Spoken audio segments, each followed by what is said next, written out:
Hello everyone नमस्कार welcome to Odia पाग आपण मैंने चैनल नुआ थिले चैनल को सब्सक्राइब करेंगे मु आज बनैबा को जाऊँगी बटर पनीर मसाला जहाँ को रोटी पूरी नान पराठा एवं फ्राइड राइस रे खाइबा को मध्य बहुत टेस्टी लगे।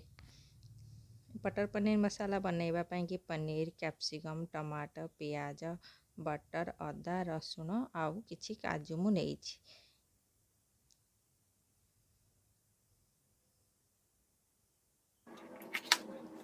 एठी मु दुईटा कैप्सिकम नहीं जहाँ को मु अधिका बड़ साइज्र काटबिन कि अधिका छोट साइज्र काटबिन मु ताको मीडियम साइज्र काटिबी। तो से देखो मुझे जमी साइज्र काटुची आपण मैंने भी सेमती से साइज्र ही कैप्सिकम यूज करेंगे। मुझे दुईटा पियाज नहीं जहाँ को भी मु मीडियम साइज्र ही काटिबी। काटी सारा पर सेटा कौन करी ना मु ताको से सब स्लाइस स्लाइस करी सब अलगा करी।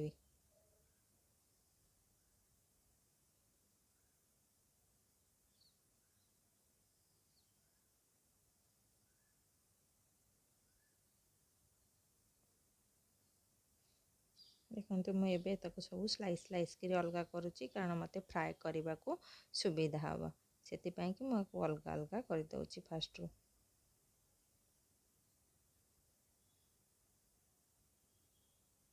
मुझे 300 ग्राम पनीर नहीं तो सहीटा को मु फास्ट मीडियम साइज्र ही काटिबी बेसी छोट साइज्र काटिबिनी छोट साइज्र काटिले माने सेटा मोर मसला सहित मिक्स हो जोटा कि अधिका टेस्ट लगे।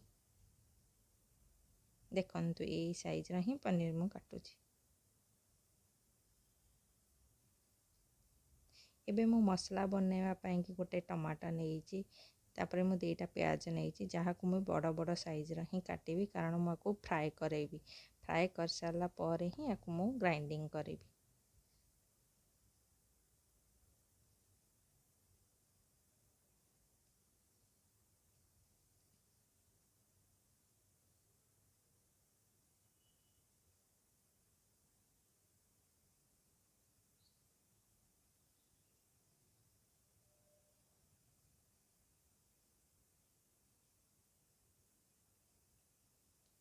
ଏବେ କଡ଼େଇଟା ଗରମ ହେଇଯାଇଛି ସେଥିରେ ମୁଁ ରିଫାଇଣ୍ଡ ତେଲ ଦେଇଛି। ଆପଣ ମାନେ ଚାହିଁଲେ ସେଥିରେ ବଟର ଦେଇପାରିବେ। ମୁଁ ରିଫାଇଣ୍ଡ ତେଲରେ ପନିରଟାକୁ ଫ୍ରାଏ କରିବି।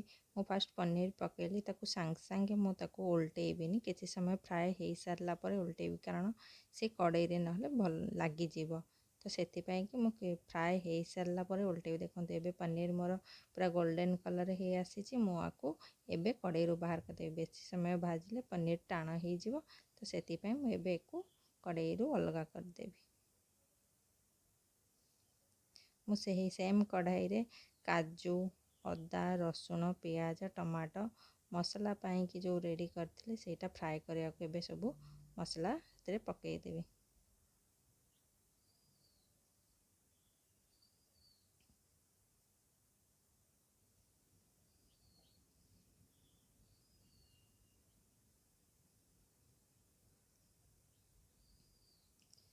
मसला पाइंकी जो हिसाब से मुझे फ्राए करने चाहूँगी से एमती फ्राए हो गलानी तो मुझे सब एवं काढ़ी अलगा करदेवी और किसी समय ठंडा है मुझे जाकि ग्राइंडिंग करी। सेम कढ़ाई मु कौन करना कैप्सिकम पियाज जोटा मु बटर मसला पकईबार अच्छे सहीटा को नौची फ्राए करी। यहाँ को हल्का फ्राए करी अधिका फ्राए करी कारण सीझीगले बेसी टेस्ट लगे तो स्वाद अनुसार आपण मैंने लुण पकई पारे।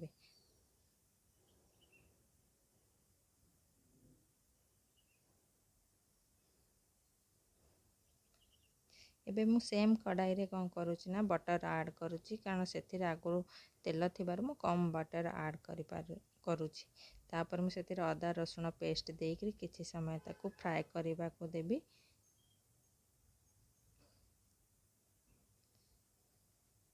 तापर से मु हाफ टी स्पून जीरा पाउडर हाफ टी स्पून धनिया पाउडर आउ हाफ टी स्पून पनीर शाही मसाला मु ऐड करी। आपण चाहिए यहाँ पनीर शाही मसलाटा ऐड करेंगे ना तो यहाँ ऐड करें।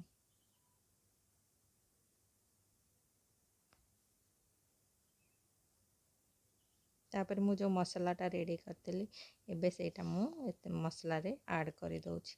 मसला को मु किछि समय फ्राए करी जेमिति कि सेतिरु पूरा तेल मसलाटा जेमिति तेल छाड़ीदेव अलगा हो तेलटा।